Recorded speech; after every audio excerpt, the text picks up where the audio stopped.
ಈಗ ಏನು ನ್ಯಾಯಾಧೀಶರು ಡಕೂನ್ ಅವರು ಮಧ್ಯಂತರ ವರದಿ ಸಲ್ಲಿಸಿದ್ದಾರೆ. ಅದು ಸಚಿವ ಸಂಪುಟ ಮುಂದೆ ಬರ್ತದೆ. ಆ ವರದಿಯಲ್ಲಿ ಏನಿದೆ ನನಗೇನು ಗೊತ್ತಿಲ್ಲ.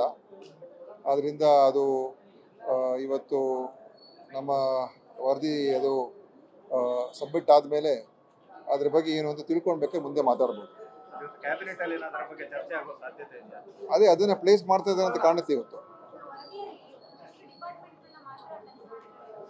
ನೋಡಿ, ನನಗೇನು ಮಾಹಿತಿ ಇಲ್ಲ. ಆದರೆ ಅದೇನಂತ ಹೇಳಿದ್ರೆ ವೈದ್ಯಕೀಯ ಶಿಕ್ಷಣ ಇಲಾಖೆ ಮತ್ತು ಆರೋಗ್ಯ ಇಲಾಖೆ ಮತ್ತು ಆ ಸಂದರ್ಭದಲ್ಲಿ BBMPಯಲ್ಲೂ ಕೂಡ ಸಾಕಷ್ಟು ಆರೋಗ್ಯ ಸೇವೆಗಳನ್ನು ಮಾಡುವಂಥದ್ದು ಇತ್ತು. ಸೊ ಈ ಇಲಾಖೆಗಳಲ್ಲಿ ಏನೇನು ಆಗಿರ್ತದೆ ಅಂತ ಅವರು ಮಾಡಿರ್ತಾರೆ. ಅದರಲ್ಲಿ ಏನು ವರದಿಯಲ್ಲಿ ಏನಿದೆ ನನಗಂತೂ ಗೊತ್ತಿಲ್ಲ. ವರದಿ ಬಂದಮೇಲೆ ನೋಡೋಣ, ಮಾತಾಡೋಣ. ನೋಡಿ, ನಾನು ಊಹಾಪೋಹದಲ್ಲಿ ಅವರೇನು ನನಗೇನು ಕಂಪ್ಲೇಂಟ್ ಮಾಡಿಲ್ಲ, ನನ್ನ ಹತ್ರ ಏನು ಮಾತಾಡಿಲ್ಲ. ಆ ಥರ ಸಮಸ್ಯೆ ಆಗಿದ್ದು ನನ್ನ ಹತ್ರ ಏನು ಹೇಳಿದ್ದಿದ್ರೆ ನಾನು ಅದನ್ನು ಸರಿಪಡಿಸ್ಬೋದಾಗಿತ್ತು. ನನಗೆ ಅದ್ರ ಬಗ್ಗೆ ಗೊತ್ತೂ ಇಲ್ಲ. ಆ ಥರ ಕೊರತೆ ಏನಾಗಿದೆ ಅಂತ ಕೂಡ ನನಗೆ ಗೊತ್ತಿಲ್ಲ. ಆದರೆ ವರದಿಲಿ ಏನಿದೆ ನೋಡೋಣ, ಅದ ನಂತರ ಮಾತಾಡ್ಬೋದು.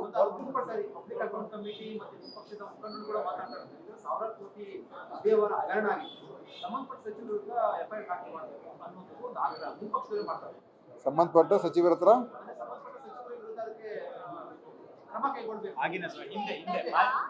ಈಗ ನೋಡಿ, ನಾನು ಏನು ಈಗ ಮಾತಾಡೋಕೆ ಹೋಗೋದಿಲ್ಲ. ಯಾಕಂದರೆ ಮಾತಾಡೋದು ಸರಿನೂ ಇರೋದಿಲ್ಲ.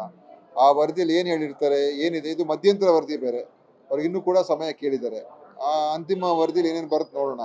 ಏನು ಲೋಪದೋಷಗಳಿಗೆ ಅವ್ರಿಗೆ ಕಂಡು ಬಂದಿದೆ, ಯಾವ್ದಾದ್ರು ಬಂದಿದೆ, ಎಲ್ಲವನ್ನು ಕೂಡ ಗಮನಿಸಿ ಮುಂದೆ ಯಾವ ರೀತಿಯಾಗಿ ಅದನ್ನು ನಾವು, ಯಾಕಂದರೆ ಆಯೋಗದ ವರದಿ ಬಂದ ನಂತರ ಅದನ್ನು ಕಾರ್ಯಗತ ಮಾಡುವಂಥದ್ದು ರೀತಿ ಹೇಗೆ ಅದನ್ನು ನೋಡಬೇಕಾಗ್ತದೆ. ಯಾಕೆಂದರೆ ಅವರ ಶಿಫಾರಸುಗಳೇನು, ಅವರ ಏನೇನು ಅವರ ಒಂದು ತನಿಖೆಯಲ್ಲಿ ಅವ್ರಿಗೇನು ಗೊತ್ತಾಗಿದೆ, ಅದನ್ನು ಮುಂದಿನ ಯಾವ ರೀತಿ ಕ್ರಮ ತಗೊಳ್ಬೇಕು, ಅದನ್ನು ನಾವು ಚರ್ಚೆ ಮಾಡಬೇಕಾಗ್ತದೆ. ಅದು ಇವತ್ತು ಸಚಿವ ಸಂಪುಟದಲ್ಲಿ ಚರ್ಚೆ ಮಾಡ್ತಕ್ಕಂಥದ್ದಕ್ಕೆ ನಾವು ಎಲ್ಲ ಅದೇನು ನೋಡ್ಕೊಂಡು ನಾವು ಚರ್ಚೆ ಮಾಡ್ತೀವಿ. ನಂತರ ನಾವು ನಿಮ್ಮ ಜೊತೆ ಹಂಚ್ಕೊಳ್ಬೋದು.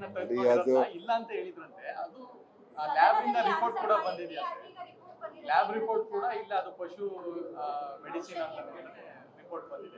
ನಾನು ಇದಕ್ಕೆ ದೀರ್ಘವಾದಂಥ ಲಿಖಿತ ಉತ್ತರ ಮತ್ತು ಎಲ್ಲವನ್ನು ನಾನು ಕೊಟ್ಟಿದ್ದೇನೆ. ಆ ಸಂದರ್ಭದಲ್ಲಿ ನಮ್ಮ ಅಧಿಕಾರಿಗಳಿಗೆ ಅದರ ಬಗ್ಗೆ ಎಲ್ಲ ವಿಚಾರಣೆ ಮಾಡೋಕ್ಕೂ ಹೇಳಿದ್ದೆ. ಆ ಥರ ಏನೋ ತಪ್ಪಾಗಿ ಮಾಡಿದಾರಾ ಇಲ್ವಾ ಅಂತ. ಅವರು ಕೂಡ ಅದರ ಪರಿಶೀಲನೆ ಮಾಡಿ ಬೇರೆ ಬೇರೆ ಲ್ಯಾಬ್ಗಳಲ್ಲಿ ಚೆಕಪ್ ಮಾಡಿಸಿದ್ರು. ಆ ಲ್ಯಾಬಿನ ವರದಿ ಆಧಾರದ ಮೇಲೆ ನಾವು ಉತ್ತರ ಕೊಟ್ಟಿದ್ದೀವಿ. ಈಗ ಅದಕ್ಕಿಂತ ಅವರು ಇನ್ನೇನಾದರೂ ವಿಶೇಷ ಮಾಹಿತಿ ಅವ್ರ ಹತ್ರ ಇದ್ದರೆ ಅದನ್ನು ಕೊಡಲಿ, ಖಂಡಿತವಾಗಿಯೂ ನಾವು ಅದನ್ನು ವಿಚಾರಿಸ್ತೀವಿ. ನಾನೇನು ಇಲ್ಲ ಅಂತ ಹೇಳೋದಿಲ್ಲ. ಆದರೆ ಸ್ಪಷ್ಟವಾದಂಥ ಒಂದು ಮಾಹಿತಿಗಳು ಕೊಡಲಿ. ನಾನು ನಮ್ಮ ತನಿಖೆ, ನಮ್ಮ ಒಂದು ವಿಚಾರದ ಅಡಿಯಲ್ಲಿ ಏನೇನಾಗಿತ್ತು ಅಂತ ಸ್ಪಷ್ಟವಾದಂಥ ನಾನು ಉತ್ತರವನ್ನು ಕೊಟ್ಟಿದ್ದೇನೆ. ಇನ್ನೂ ಏನೋ ಹೆಚ್ಚಿನ ಮಾಹಿತಿ ಅವ್ರಿಗೇನೋ ಹೊಸದಾಗಿ ಸಿಕ್ಕಿದೆ ಅಂತ ಇದ್ದರೆ ಅದ್ರ ಬಗ್ಗೆನೂ ಕೂಡ ನಾನು ಖಂಡಿತ ನೋಡ್ತೀನಿ. ನಾವೇನು ಯಾವುದನ್ನು ಕೂಡ ಮುಚ್ಚಾಕುವಂಥದ್ದು ಏನು ಪ್ರಶ್ನೆ ಇಲ್ಲ. ನೋಡ್ರಿ, ಈಗ ಅವ್ರು ನಿಜನೋ ಸುಳ್ಳು ಅಂತಲೇ ಗೊತ್ತಿಲ್ಲ ಅಲ್ಲ. ಅವ್ರು ಹೇಳ್ತಾ ಇದ್ದಾರೆ, ಅದು ಅವ್ರ ಹೇಳಿಕೆಯನ್ನು ತಿಳ್ಕೊಳ್ಳೋಣ. ಏನಿದೆ ಅವರಲ್ಲಿ, ಯಾವ ಒಂದು ಆಧಾರದ ಮೇಲೆ ಹೇಳ್ತಾ ಇದ್ದಾರೆ, ಯಾವ ಒಂದು ತನಿಖೆ, ಯಾವುದೋ ಒಂದು ಲ್ಯಾಬ್ ರಿಪೋರ್ಟು, ಎಲ್ಲಿ ಮಾಡಿಸಿದ್ರು, ಯಾವ ಒಂದು ಮೆಡಿಸಿನ್ ಮೇಲೆ ಎಲ್ಲ ಚೆಕಪ್ ಮಾಡ್ಕೊಂಡು ಆಮೇಲೆ ಉತ್ತರ ಕೊಡ್ಬೋದು. ನಾವು ಏನು ಗೊತ್ತಿಲ್ಲದೆ ನಾನು ಹೆಂಗೆ ಉತ್ತರ ಕೊಡಲಿ?